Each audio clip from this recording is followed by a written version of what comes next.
Hey y'all, welcome to Candid Conversations with Carla. Well, today we have the awesome Deborah Randolph. Hey y'all. Hey Deborah. Hey So, Carla. how are you? I am doing well, thank you for asking. Good. Yeah. I have been anticipating your presence on this platform mainly because of all of the things that I know about you. So, first off, just for our audience sake, where are you from? I'm from Virginia, a little town called Surrey County, um, in Virginia. So, Surrey County. So, that's not really popular. Is that by any major city or? It's actually very popular in history because it's where Pocahontas lived. Wow. Yeah. And it's right across from Jamestown, which everybody knows about.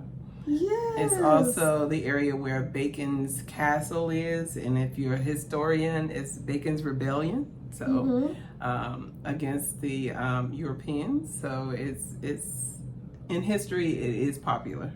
Wow. Yes. So I did actually do the History of America tour.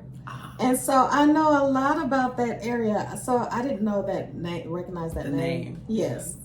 Wow. So what caused you to move to DFW, Dallas Fort Worth? Okay, so that would be the Lord. I had no intentions of ever being relocating to Dallas, none at all. I gave my life to Christ in 1996. The Lord started using me in ministry during that time, and I started going to a church in Richmond, Virginia. Was in ministry and actually was getting ready to sit to become a minister at that church. Oh, wow. Yeah, Greater Mount Calvary in Washington, D.C. was our mother church, and I was at Mount Calvary in Richmond, Virginia. And so during that time, I think it was like November 18th exactly, and in 2011, the Lord started speaking to me about moving to Charlotte, North Carolina. I never lived in another state, and so I did move to Charlotte. Was there for the Lord had told me I would be there for 2 years. I thought I was coming back to Virginia, and He sent me to Dallas. Wow. So, yeah. So that was definitely a big move. Was that uncomfortable? No, because really that's a faith thing, right? Yeah. It's a faith thing. And I think some of us, we have the tendency of doing the big things that He called us to do. But then once I got here, I was not doing what He wanted me to do once I got here. Oh, wow. So that was, so I spent 6 months in a shelter because I was not adhering to what God wanted me to do. And when I did finally start doing what He wanted me to do, then He released me from the shelter. So. Wow. Yeah. You know what you just said is huge. So you're saying that because you didn't do what He wanted you to do, you went through something unnecessarily? Exactly. Wow. So what caused you to come into full obedience to what God really wanted you to do? When I was in the shelter, I was able to see the need of the people. I think the Lord had to bring me back down to a lower level before I could be elevated, because I needed to understand the need for prayer for the people around me, and to have a compassion for the people that were around me, and not be quote unquote thinking that I'm so bougie that I can go back to Virginia. I don't have to be here, and that's the type of attitude I had when I first got there, because I knew that God had sent me there, and I wasn't destitute that I needed to be there, but He had sent me there. And so having that attitude, God had to wean that stuff out of me, and the only way He could do that was to keep me in that shelter for 6 months. I think it wasn't until the 5th month that I really started doing what He asked me to do. I would come home from work, go into this little study area and start reading my word. And every time I went in there to start read my word, someone would come in and tell me about a problem, and I would just be praying. That person would leave, someone else would come in, and I spent like an hour just praying over people constantly that day for a whole month. And then at the end of that month, it was when the Lord spoke to me and told me to move to Las Colinas. So wow. So, Ms. Deborah, I've known you all this time and did not even know this story, right? Yeah, it was a trying time, but very needful time. Yes. You know, because sometimes we want to avoid the stuff that he wants to take us through to make us who we're supposed to be. Mm-hmm. But we have to make sure that we know that we have to go through it, but he's going to be with us as we go through it. That's right. Yeah. That's right. What is it that you do? I have, it's so funny when people used to ask me that. The first thing I would say would be about a 9-to-5 that I worked. That's good. Yeah, and now it's not even it's not even on my lips. So, but God has called me to become this advocate for marriages, and when I say an advocate I used to go to him and complain about how the marriages in the church were just depleting. And I just wasn't satisfied with it. And I was like, God, something needs to be done about this. And then I would hear crickets. So it's like, okay, what you gonna do about it? Mm-hmm. And so, and I started out, God gave me a business in 2016. And it was October 17th when he gave it to me. It was called Sides, and it was going to be a business to teach young couples how to cook staples, which are side dishes. That is so awesome. And it started out with that. I think he started out with that because he didn't want to show me the bigger picture because I would have been like running. Right. So it started out with that, and I did my first filming. I think it was like in November the 15th of 2016. It was a white couple that I had filmed. Mm-hmm. Teaching them how to cook mashed potatoes from scratch. Mm-hmm. Excuse me. And then from there, I was like, okay, I'm going to do this business. But I had no idea what God was developing in it. And it wasn't until I went to a program at the Potter's House when they were doing the I Have a Dream program, and was with Toyota. And it was the spokesman from Toyota that said to me, oh, that sounds like a book. And I was like, oh, because she was thinking about the recipes and then the relationship. And she said, that looks like it could be a book that you could put together. And I was like, bing. And so then that's when I started writing the book, Romance in the Kitchen, The Intimacy of Cooking. So I have that book written. I have not published it yet. But it takes the relationship between the cook and the food and compares it to the husband and the wife, and has biblical principles for marriage through cooking. Wow. So, yeah. Then after I finished that, the Lord started talking to me about doing a magazine for couples, to keep couples together. And so he gave me the idea of Igniting the Fire Within, which is a magazine for couples 40 and up to reignite the fire in their marriages. So it has articles that mirror each other. And when you open the magazine up, there are two articles that are mirroring each other, but on the right-hand side, the article is written by the husband, written by a male, and on the left-hand side, the article is written by a female. So when you sit beside your husband and you open up, you're reading about the same article, but you're getting your gender perspective out of that article. So, yeah, and so that's to be published in 2026. So. Awesome. Well, you got a lot going on. Yeah, but God is good. Yes. Yeah. So I also know you because, and we actually connected because we're both a part of the drama ministry at the Potter's House. Mm-hmm. You're an actress. I am. What inspired you to act?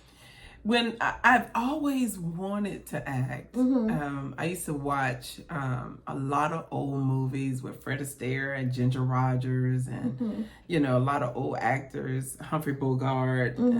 And I just loved their acting skills. And so when I got older and when I moved to Richmond, my pastor allowed me to start writing skits.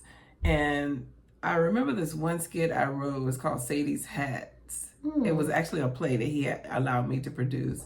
And he was saying to me, he said, daughter, and this was my pastor, Pastor Cottrell. He said, daughter, that you're really good. You should really consider continuing to do that. And I was like, really? And then they would call me to do like different skits for like between time for different programs when they have like an intermission. So I would do funny skits and yeah, so it developed from that. And I continued it when I went to North Carolina. I did write one play, not write, but help produce one play in North Carolina when I was down at Pastor Key's church. But outside of that, I hadn't did anything since before I came to Dallas. And when I came to, the Lord told me that he was moving me to Dallas because he wanted me to join the drama ministry. I had no idea there was a drama ministry, but he told me that he wanted me to join that. So when I came, I ended up seeking that through, what's her name? Mother Braxton. She told me, find Oscar, tell Oscar what you're needing to do. He's going to come out of the door at this particular time, and you need to talk to him at that time and tell him that you want to join. And that's what I did. And he connected me with Ayoka Lawson. Wow. And then here I am 10 years later with drama. So yeah. Yes. It's been a very good adventure. A very developing adventure because I had no idea that I was a writer until I got into the drama ministry. And when we first came into the ministry, actors and writers were writing. And we had different tasks each week. She would give us a subject and we had to write for that subject and come back and perform it or pick actors to perform it when we came back. So yeah, it's been a journey. Awesome. So you also have a gift of hospitality. Well, I love it. I love feeding people. So tell our audience a little bit about because you actually regularly have these gatherings and it's always a mixture of all kinds of like women, at least the ones that I've been to. Yeah. And I just find it so awesome because sometimes you have different people come in and speak to, us or to whatever. Present, yes. But we all have these aprons on and we contribute somehow. You get everyone involved and somehow. And then sometimes we've even all went around the room and spoke. Exactly. So first of all, what was your inspiration for this? And like how does that actually impact you as a person? When I was in Virginia, I used to have gatherings at my house, but it was only during times when there was like a holiday or something like that where the people from church would come over. And then when I moved to North Carolina, women would come over almost every Sunday and just want to gather at my house, and I would fry chicken and we would just sit around and talk, but we never had a purpose for the gathering. So when I came to Dallas, I started, I met two ladies when I was walking on the walking path who had just moved here, and they were saying how they didn't know anybody, but they were at the Potter's house. So I decided to start doing a gathering for people who had just moved to DFW to be able to give them a chance to connect with others. And so, and it was really needful. And so I started doing that in like 2021 when I moved here. I think it was like in November 2021 when I first started doing that. And then it might have been, November 2022 is when I started doing it. And it was only a small amount of people. The first gathering, I think it was like 8 or 9 people at the first one. But we really didn't do anything. So I hadn't asked God, what are we doing? What do I need to do? I just knew I was bringing women together. And I knew sometimes the conversations kind of went to the left. And I wasn't too happy about that because I didn't want gatherings in the house and not from somebody else taking it to the left, but even myself. So I said, okay, we need to start having a purpose for it. So I decided in January, I said, I've always wanted to do a New Year's gathering. And so I told a group of women, hey, let's gather New Year's.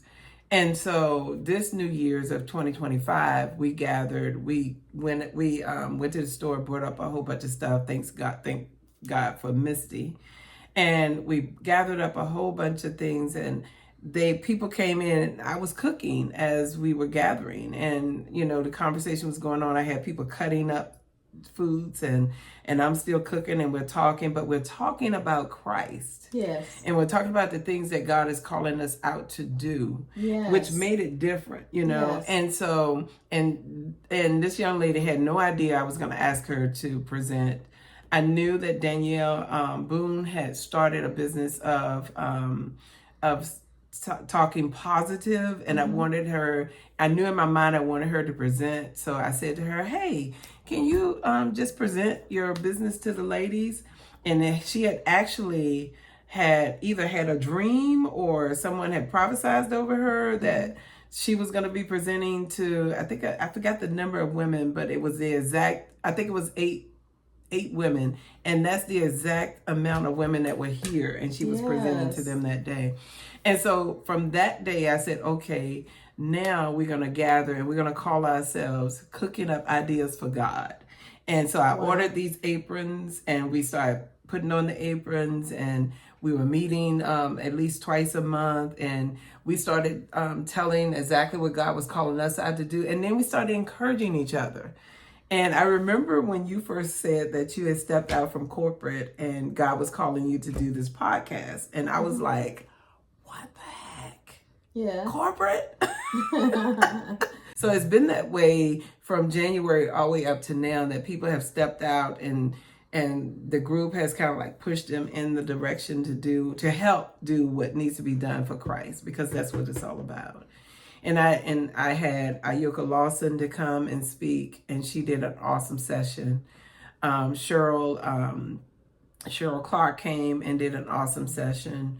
It's just been wonderful when we get together and just see the things that God is pushing us to do, and then to learn while we're here. And then we even sometimes pull the chairs and stuff back, and we do a little bit of line dancing, because I love line dancing. Thank you. I just think this is so awesome. So that was my introduction, was actually January 1st. And I felt like purpose was in the room. Yes. Because we definitely want to be led of God. Mm-hmm. And so I didn't know that was like really you kicking off that particular type. I thought this was something that you always did. No, not for that. January was the first time that I said, okay, let me get somebody to present. Wow. Yeah, I did not know that. Yeah. I learn something new every day. Yeah, okay? yeah, that's fine. Wow, I did not know that. And so we coined it as We Thrive in 2025. Yeah. And what I love about it is that we even at the end of that session, we all went around the room talking about what we expected out of this year. Ooh. And it has been an accountability piece for me. And it has actually, it's like we declared and decreed a thing, and I'm literally watching each one of those women walk out. Mm-hmm. Yes. It's carrying it out. Yeah. And so there's power in numbers. There's power in togetherness. There's power even in hospitality. Yeah. So thank you for just hosting us, right? Yeah. I just think that is so awesome. Not everyone has that gift of hospitality, but it just comes natural to you. I love it. I think food and conversation go hand in hand. Mm-hmm. And I think you can learn so much from people when you sit back and you listen, and be able to, my mom always say you can, you have fish, you eat the meat and spit out the bones. Mm-hmm. So it's not always that somebody outside of these conversations that someone would have some good stuff to say, but every time we've met, mm-hmm. it's never been, and it's from January 1st up until the last meeting that we had a couple of weeks ago, it's never been a time where it wasn't something good being implemented, and never anything negative. Yes. Always good. And that's so positive to be around people like that, because then that speaks volumes to who you are. when you're wanting something like that. Yeah. You know, it helps you develop as a person too. So yes. Yeah. So you just mentioned the last gathering. I happened to be here for that. Yeah. And you said something so powerful. I don't know if you want to share it here, but I would love if you did. Okay. You shared your testimony about the changing of your name. Oh, okay. So in 2022, let me go back. So in 2015, I lived here in Las Colinas, and I was walking home one night from Bible study because the train is right down the street. And so I would get off the train and I would be on the phone with my son until I crossed over the lake. And then, you know, I'm in bright lights. And so then I would just get off the phone. So it was about quarter to 12. And I saw this girl just walking down the street, floating and all white. She was just running from one side of the road to the next, just floating. And I ended up catching up with her, but I was like, oh Lord, look at this loony. What is she doing? And she addressed me. She's like, "Hi, how are you?" I said, "I am well." And I would say to myself, but evidently you're not. And then she said, my name is, I cannot remember her name. She told me her name. Then she said, "Has God changed your name yet?" And I was like, no. Like, when does God change somebody's name? You know, we're not in biblical time. And she was like, "Oh, he changes names." And she was just going along, you know, talking about how God changes names. And she was just walking and talking and saying, you know, how beautiful it was that night. And then I turned my head for a few minutes and turned back, and that girl was gone. Wow. She was gone. So the Bible talks about we entertain angels unaware. Okay. And I was like, what the heck? Where did she go? And I kept walking, and okay, that was 2015. I ended up meeting a lady, I think it was like 2017 or either 2018. And she started telling me that God had changed her name, and I was like, yeah, right. And I was just so adamant that I'm gonna be against this, not even going to the word and looking and realizing that God had did that in the word with Abraham. I mean, just. So what was your thing about that? Like, did you just think that was corny, or I just felt like they just being real extra. Oh, really? And the Lord ain't changed your name. What are you talking about? He ain't changed your name. What in the world? Right. I talk to God all the time, and He ain't said nothing to me about no name change. So, you know, He ain't changed your name. Yeah. That's the thing that was in my head. Girl. So, you know, I met that girl, and I was like, oh, she's just weird. She's just weird. But sometimes there's an anointing on people that's just so strong that it makes them look, and the Bible talks about peculiar people. Yes. You know, that we are peculiar people. And so I hadn't even really, you know, thought about that. And so I'm in my room, January 2022, had gotten up and was just... earlier that morning, I think I had prayed about something, was up praying. But that day, I had gotten down and I was praying at the end of my bed, praying about something. And when I got up, I heard him say, "You are Deborah." And I was like, huh? Because you were going by what? Anita. My name was Anita. Wow. He said, "You are Deborah." Wow. And I was like, what? I said, God, I don't even like that name. And then I said, oh, I'm sorry, Lord. I'm sorry. I said, if you call me Deborah, then I'm going to be Deborah. So this was in January or either February of 2022. Drama went back into the, to function, I think it was March of 2022. And so when we went back, I think it was 2021 when we went back, but this was when we restarted again. It was in February or March of 2022. So when we went to that meeting, it was just on my mind. I said, I've got to tell them that my name has changed. So they were going around the room and saying, you know, what has happened for the new year and blah, blah, blah. And I said, my name changed from Anita to Deborah.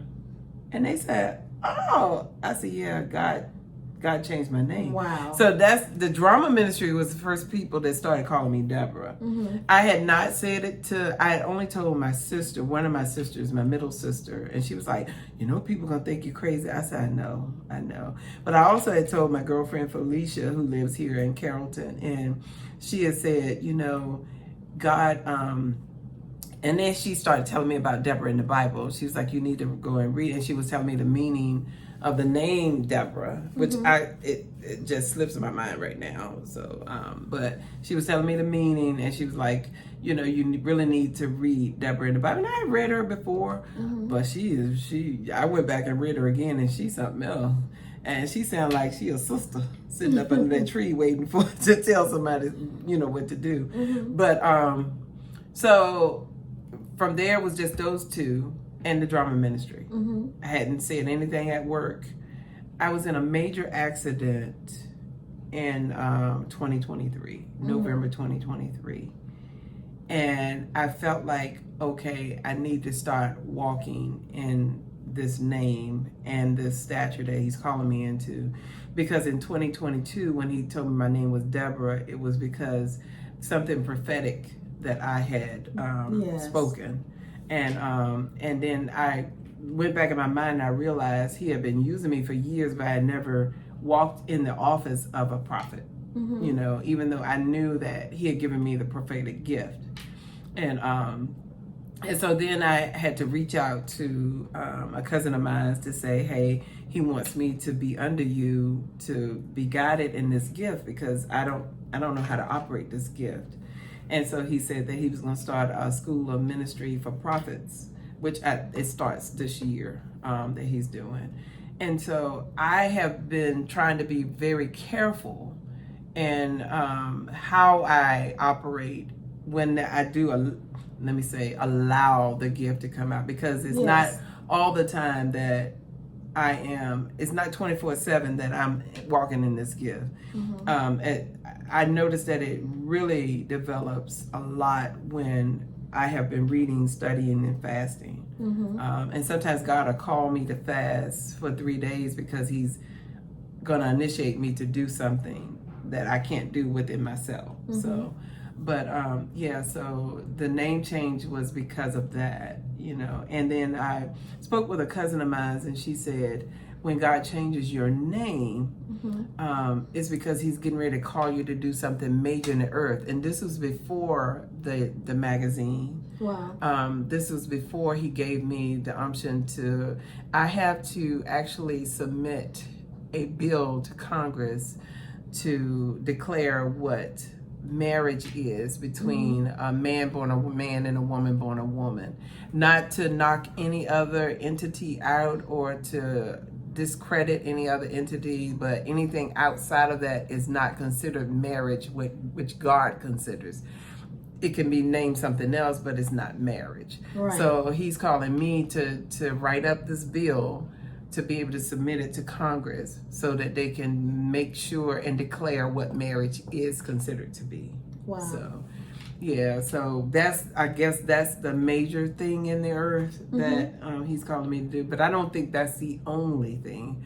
I'm open to whatever God is calling me to do. Because at first it was like, oh, he's calling me to do that, and then I'm probably going to be out of here. But no, we can't think like that. No. Yeah. And then we're multifaceted. We are able to operate in all the gifts that God has given us. Right. So we don't have to pick and choose, but all of those gifts may run together sometimes, or, you know, they might intertwine sometimes, and sometimes we're operating in them all at the same time, but just in different areas.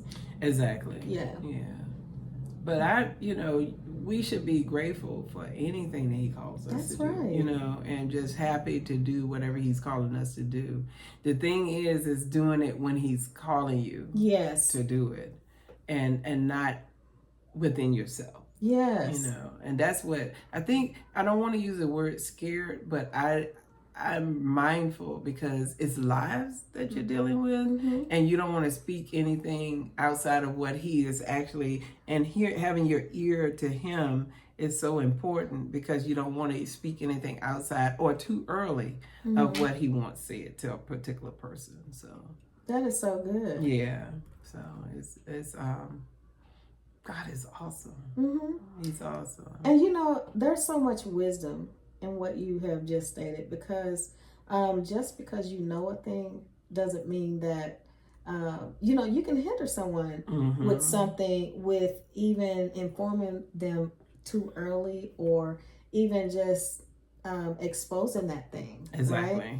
And so I love the wisdom in what you just said, because oftentimes we can even be a hindrance to our own selves. Yeah.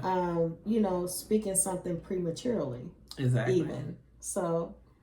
And it's, you know, I don't get it right every time, and I go to God and I tell him I'm sorry, you know, because I don't, you know, and I'm not gonna sit here and act like because he's called me to be a prophet that I don't get it right. Right. You know, and but That's it's yeah, and I have to really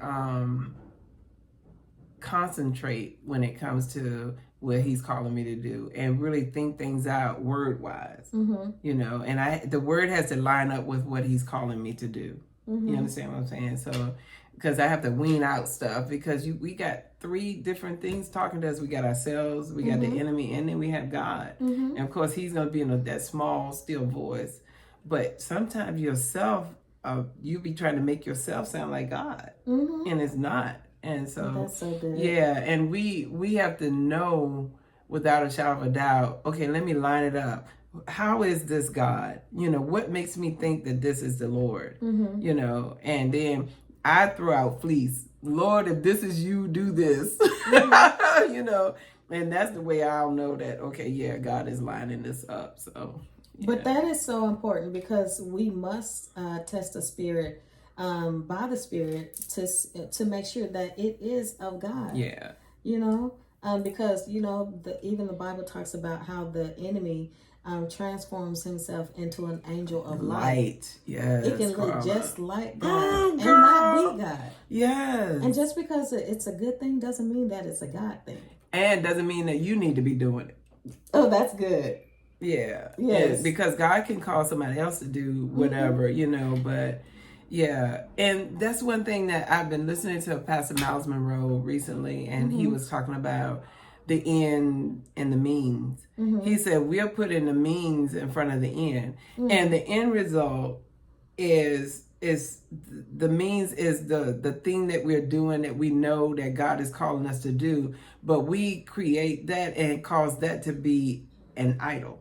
Yes. And then we're not even looking at the end result, which is going to be glorifying God. Yeah. Not so much the end result of, oh, they did well in the marriage because of sides. No, they did well in the marriage because God called sides to push it so that they can do well in the marriage. That's good. It's not even anything to do. Get sides out of the way. It's God. Yes. It's God. It's God. So you just said something really key here just a minute ago.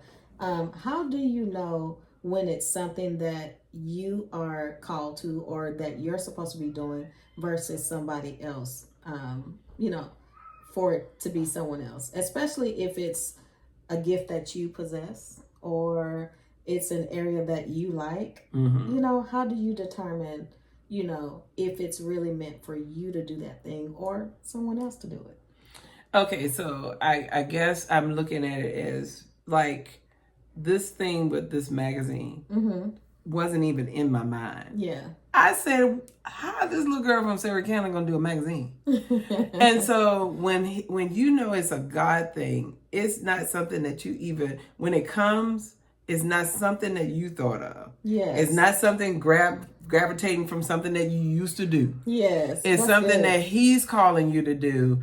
outside of what you normally do. Yes. That's the way he's operating with me. Yes. I don't know how he operates with anybody else, but that's the way I get it. Yes. You know, and I'm like, and then I go and say, I don't know how to do that. He said, no, you don't.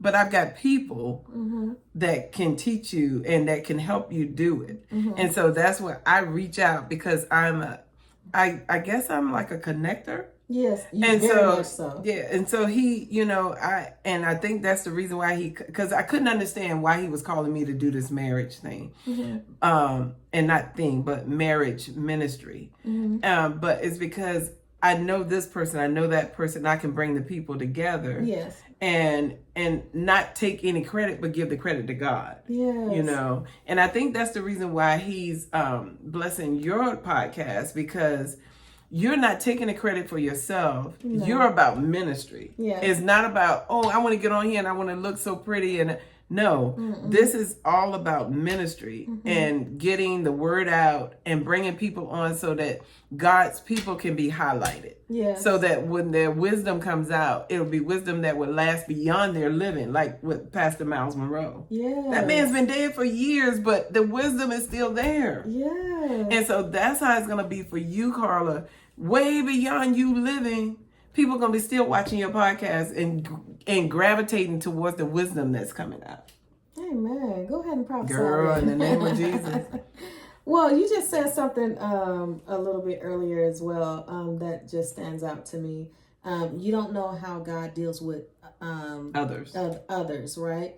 I think that is so important to know how does God speak to me? How do I hear God? How does he deal with me? Because if you don't recognize all the ways, because it doesn't necessarily even mean just one way. He can come to you in a dream. He could speak through different signs. I heard a bird chirping. I mean, as odd as that is, God does deal with all of us differently. So how did you discover the voice of God for yourself? In quietness. Yes. Because I'm not a phone person, and I'm not a TV person, even though I have a TV in both rooms. But even from the time when I first went back to school, it's been when I had to go through trials of even paying my bill for school, and he said, stay in that room, and they were sending me letters telling me, get out of the dorm. And I said, God, I got this letter. And he said, stay in that room, go down to such and such on this day, and ask to speak. And when I did that, they pushed it another 2 weeks. Yeah. And then I'm saying, God, 2 weeks that went by, now what am I doing? You know, and so it's like the quiet. You got to find a quiet. You can't always be on social media. That's good. You cannot do it. Yes. When you're trying to connect with God, you have got to hear God. You got to hear exactly what he's saying, and he'll start touching you in your spirit. Like, I was supposed to fly out tomorrow to Virginia, and I just kept feeling like, I'm not supposed to go tomorrow. Wow. I had the ticket, and I was like, I'm not supposed to go tomorrow. I just don't. And I was supposed to go because, you know, going to spend time with my best friend, with my sisters, my mom, my son. And I was like, and I kept feeling it, you know, and I kept saying, Lord, just, you know, show me, you know, show me what am I supposed to do? That's and good. I spent 2 days trying to change my ticket, 2 days. And it kept, and I knew in the back of my mind, I said, this is nothing but the enemy trying to keep me from changing this ticket, but I got to change this ticket. I finally told my sister and my best friend last night, I'm not feeling it. I got to wait until next Sunday. And they said, what needed, you know, my best friend hasn't gotten to Deborah yet. She said, Deborah, do what you got to do. So I was like, okay. And I was going to do it regardless of how anybody felt. You know, my mother didn't even know I'm coming, so it's a surprise for her. Oh, wow. And so I went on last night, and I was like, man, you know. So then I finally got a number for the airline, because it's one of those airlines that's a little off. It's Frontier. And you only do stuff on the app. And the app was acting crazy. And so I said, okay. So I called early this morning, they said it was like a 30-minute hold. So I told them I did it so they can call me back. They called me back and I got my ticket changed. Wow. To next Sunday, the 29th. That you feel it within yourself. Yeah. And he's giving you discernment where you'll feel it, but then you constantly asking him, and then it's at that point in time where he'll open the door and say, okay, yeah, this is what I need you to do, and this is why. So he showed me why. There are things I need to take care of this week that I hadn't even considered before I got the ticket. Things that he's trying to get it so that I'm financially in order. And so when he starts showing me all of that and starts showing me, you need to do this, you need to do that, you need to set this up. And I was like, oh my God, Lord. So that's the reason why I need to be there all that week. But I don't want to waste that time. I need to be on it and do it, and not waste the time in it. Good. Yeah. Because he'll work things out, but you need to move expeditiously to get it done so that it won't be lagging, so so that's how for me. But I just say, even because they said, God, you're here, God, in quietness, and it's still small. Because even when Moses went up on the mountain, they were saying all this wind and everything came by, but it was the quiet. That's right. It was the quiet that he saw. Yeah. That's right. And you know what? A lot of times, people don't understand that they don't hear God because they're not inclining their ear to hear. To hear. Wow, Carla, that's good right there. And that's good right there. To be quiet, it has to be very intentional. Yeah. Because especially in this day and time, there are so many distractions. A lot. Yeah. A lot more than what they had in the biblical days. Yes. And but we got the whole book. They didn't have it. Yeah. And so we should be even more intense with it, but we're not. And I be asking God, Lord, why is it that we're not so much more, closer to you than they were, because we got the whole entire book, knowing exactly what happened and what's going to happen in the end. They didn't even know the end result. We know the end result. And, I'm still like, God help it. I was talking with God before Sarah became a minister.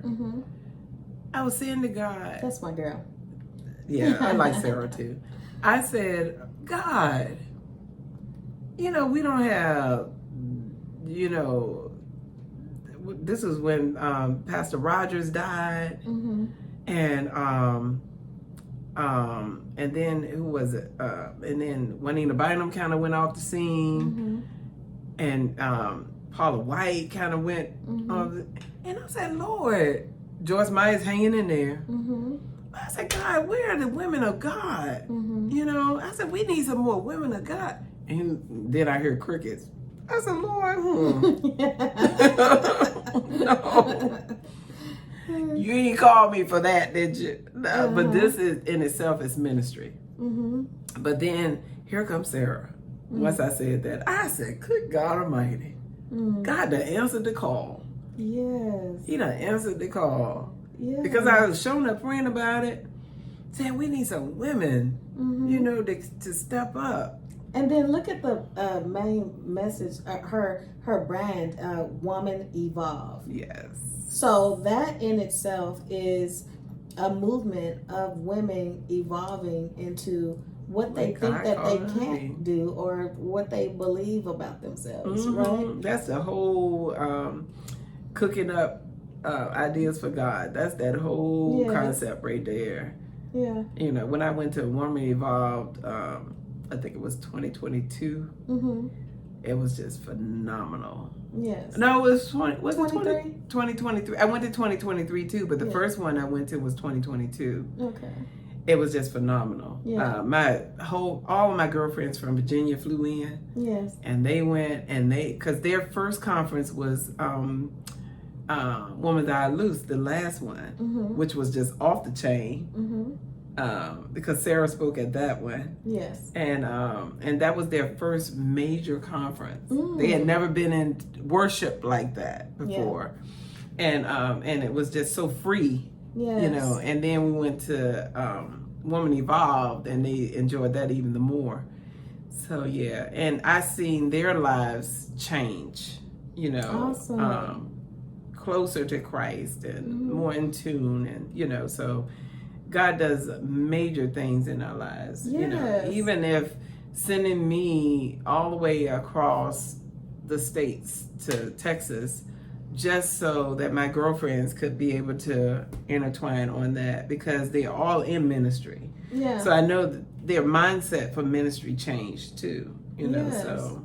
And then ministry is not in the four walls of the church. No. Ministry is anywhere. Ministry is right here in your home. Yes. Which you actually display on a regular. Yes. So God is good. Yeah, just changing our mindset about what ministry even looks like. You know? Yeah. So is there anything that you want our audience to know about you? I just want these marriages saved. I just have this great passion for marriage in general, and yes. I think it's coming from childhood, because my parents, two great people, but their marriage did not survive because they didn't have the tools that they needed to have their marriage survive. And my mother has even said at 86 years old that she believed that if she had given her life to Christ back then, that she and my dad would still be married and that he would still be alive today. Wow. She believed that wholeheartedly. And so this whole marriage ministry, I think I'm looking at, you know, the aspects of what I missed in seeing on my parents and trying to say, okay, this is what I need to intertwine. God wants me to intertwine this, because it's basically reigniting the romance in the marriage. Because when that depletes, anything can come in. Yeah. Anything can come in. Even if it's a stroke across the cheek, a holding of the hands, a gentle kiss on the forehead. Things that can bring the marriage back into the need for touch. Yes. And because touch is important. And I think a lot of older couples who have been married for a while, they get away from that. And that's what takes that marriage and makes it do like a double whammy on you.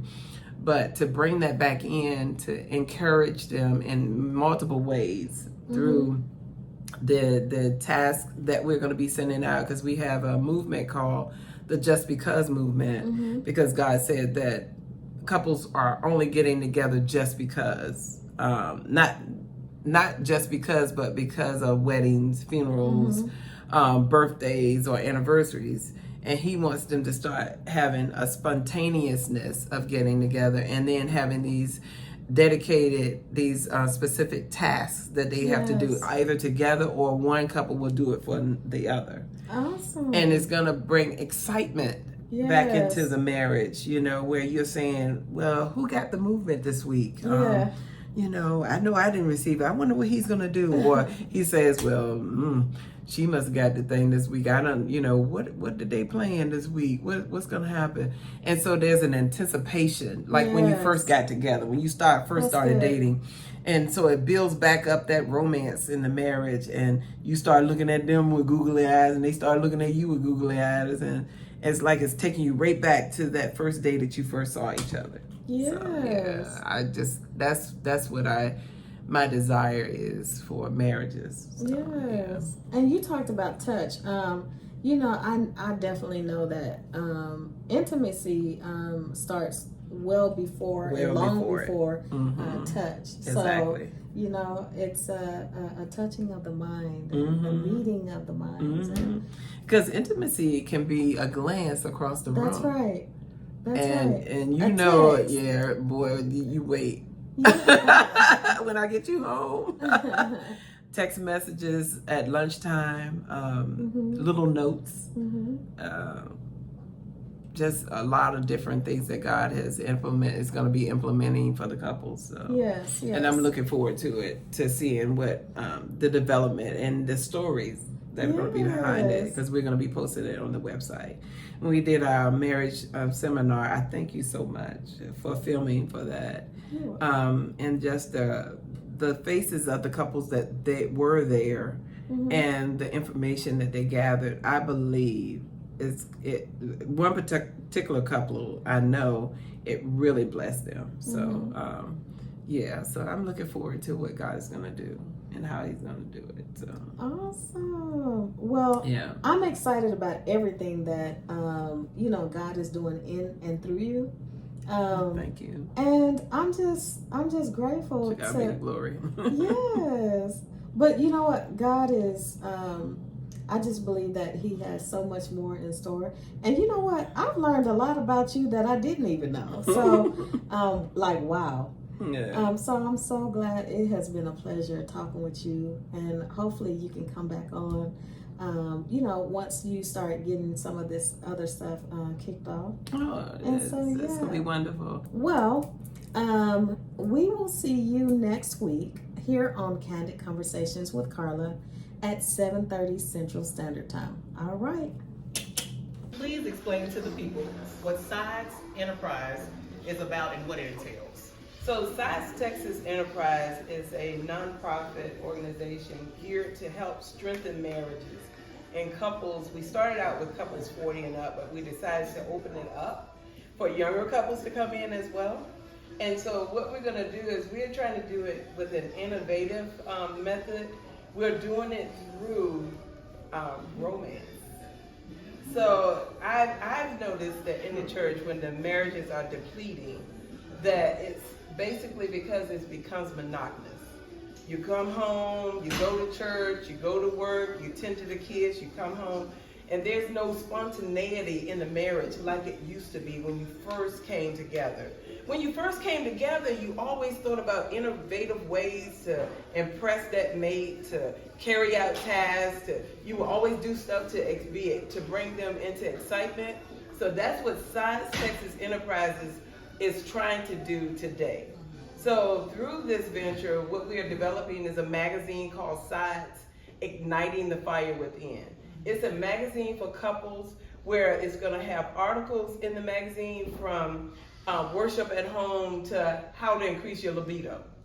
And it's going to be, in the magazine, the articles are going to mirror themselves. So on this side, it's going to be an article for the woman, and it might be the art of fight faith.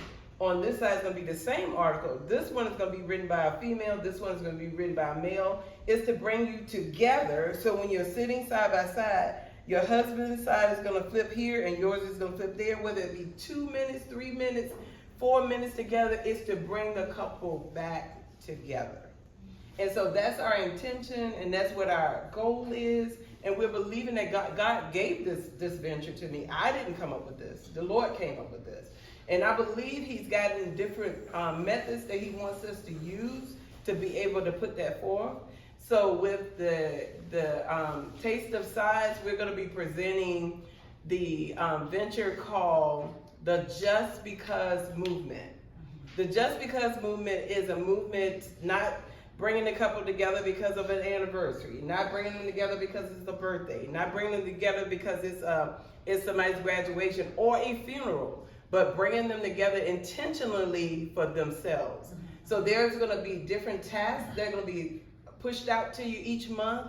Now, the way that goes is it could be a task that comes to you that's for both of you to complete together. So that'll be the what do we call it? The partner in crime task. And there could be a task that comes to you, which it says the lone soldier task. So when it's the partner in crime task, that means that you guys got to intentionally get together to complete that task. If it's a lone soldier, that means the other partner does not need to know, but you're going to be surprising that other partner with something. So it's always an anticipation every 2 weeks, whether it's going to be a task for you and your mate or whether it's going to be a task just for you by yourself. There's that excitement there, just like when you first got together. The excitement that you had inside of, what are we going to do this week? I wonder what he's going to bring me this week. I wonder what she's going to say to me this week.